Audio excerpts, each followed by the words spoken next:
అందరికీ నమస్కారం. నేను మీ శ్యాంప్రసాద్ రెడ్డి కోర్సుపాటి. నారదా మీడియాకి స్వాగతం. బంగ్లాదేశ్లో మరో హత్య జరిగింది. ఇదొక్కటే కాదు, ఇలాంటి హత్యలు అక్కడ సర్వసాధారణమైపోయినాయి. ఇప్పుడు మనం మాట్లాడుకోబోయేది అలాంటి హత్యల్లో ఒక దారుణమైన అమానుషమైన ఓ హత్య గురించి మాత్రమే. ఇదేదో వ్యక్తిగత గొడవల వల్ల జరిగింది కాదు, మతపరమైనటువంటి విద్వేషం నుంచి పుట్టిన ఒక భయంకరమైన హింస. ఒక మతోన్మాద మూక బంగ్లాదేశ్లో ఒక శాపగ్రస్త నిర్భాగ్య మత సమూహంగా మిగిలిపోయినటువంటి అమాయక హిందువులపైన సాగిస్తున్నటువంటి దారుణ మారణకాండ. గాజీపూర్, జనవరి 17, బంగ్లాదేశ్లోని గాజీపూర్ జిల్లా. లిటన్ చంద్ర ఘోష్ 55 ఏళ్ల హిందూ వ్యాపారి, Baisakhi sweet meat and hotel యజమాని. ఏమైందో తెలుసా? కేవలం కొన్ని అరటి పళ్ళు కనిపించడం లేదన్న కారణంతో జరిగినటువంటి ఒక వాగ్వాదం, ఆ వాగ్వాదం నుంచి హింస, ఆ హింస నుంచి అమానుషత్వం. ముగ్గురు కలిసి అతన్ని కొట్టారు, కసి తీరా గుద్దారు, నేల మీద పడేసి ఇష్టం వచ్చినట్టు తన్నారు, అక్కడికక్కడే చంపేశారు. ఇది ప్రమాదమా లేదా హిందువులపైన జరుగుతున్నటువంటి వరుస దాడుల్లో భాగంగా జరిగినటువంటి మరో దారుణమా? ఇదొక్కటే కాదు, డిసెంబర్ 1వ తేదీ నుంచి జనవరి 15 వరకు కేవలం 45 రోజుల్లో కనీసం 15 మంది హిందువులు హత్యకు గురయ్యారు బంగ్లాదేశ్లో. అయినా బంగ్లాదేశ్ ప్రభుత్వం ఇవి మతపరమైన దాడులా కాదా అన్న విషయాన్ని ఇంకా నిర్ధారించనేలే. ఇంత రక్తం, ఇంత హింస, ఇన్ని శవాలు సాక్ష్యంగా కనిపిస్తున్న తర్వాత కూడా ఇంకా నిర్ధారణ కావాలా? మనం దీపు చంద్రదాస్ హత్యని మర్చిపోయామా?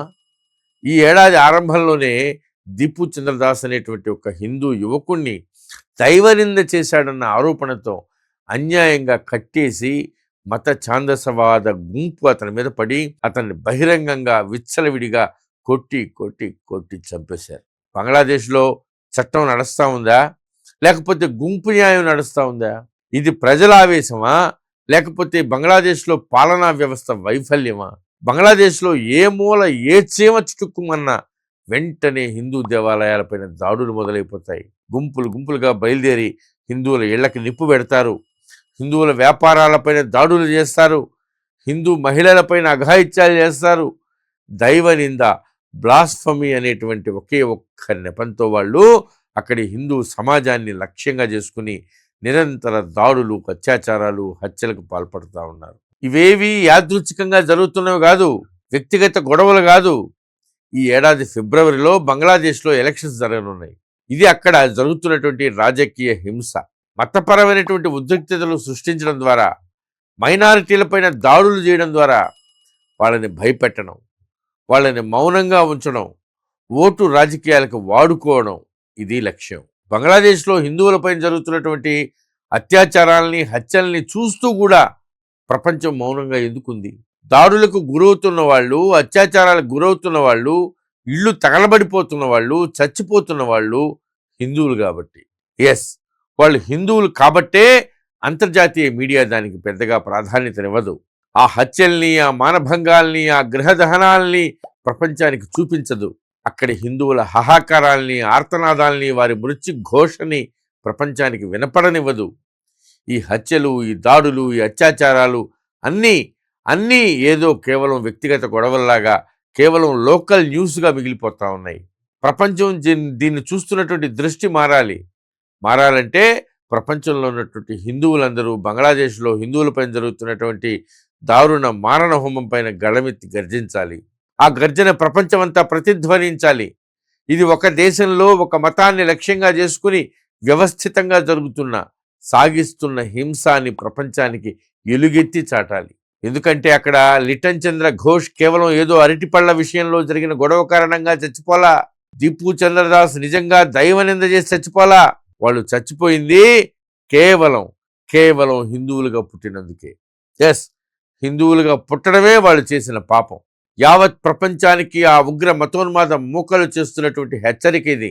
చరిత్రని పరిశీలించి చూస్తే వాళ్ళు మెజారిటీ అయినటువంటి ప్రతి చోట ఇదే జరిగింది, జరుగుతూ ఉంది, జరుగుతుంది అన్న సత్యం మనకి అర్థమవుతుంది. నిన్న పాకిస్తాన్లో జరిగింది, ఈరోజు బంగ్లాదేశ్లో జరుగుతూ ఉంది, ఇంగ్లాండ్లో జరిగింది, అమెరికాలో జరుగుతూ ఉంది, ఆఫ్ఘనిస్తాన్లో జరుగుతూ ఉంది, Iran, Syria, Saudi Arabia, Indonesia, Malaysia, Nigeria, France, Sweden, Italy, Germany, Egypt, Jordan, Kuwait, Qatar, UAE, Sudan, Mali, Somalia, Kenya, Thailand, Philippines ఇలా మన భారతదేశంతో సహా ప్రపంచం మొత్తంలోనూ దైవనింద పేరుతో దాడులు, బెదిరింపులు, బలాత్కారాలు జరగతానే ఉన్నాయి. రేపు ఇంకా ఎక్కడి దాకా ఈ హింస పాకద్దో చెప్పలేము. దీన్ని ఒక మతం ఇంకొక మతం పైన చేస్తున్నటువంటి దాడిగా చూడకూడదు. ఊరల మరిలాగా ప్రపంచమంతా పాకి ఉన్నటువంటి మతోన్మాద రక్కసి నాగరిక మానవ సమాజాలపైన, సమూహాలపైన చేస్తున్నటువంటి వికృత దాడులుగా వీటిని మనం చూడాలి. ఈ మత ఛాందసవాద ఉగ్ర మూకల కారణంగా ప్రపంచం మొత్తం ప్రమాదం గుప్పెట్లో ఉంది. ఇంకా ప్రపంచం మౌనంగానే ఉంటే ఏదో ఒకరోజు యావత్ ప్రపంచం ఆ ఉగ్ర జ్వాలల్లో దహించుకుపోతుంది. ఈ ప్రపంచం మేల్కొనాలి. ఈ ప్రపంచాన్ని హిందువులు సహా మానవత్వాన్ని నమ్మే ప్రతి ఒక్కరూ మేల్కొల్పాలి. ఈ వీడియో మీకు నచ్చినట్లయితే లైక్ చేయండి, షేర్ చేయండి, సబ్స్క్రైబ్ చేయండి. మీ అభిప్రాయాన్ని కామెంట్ల రూపంలో తప్పకుండా తెలియజేయండి.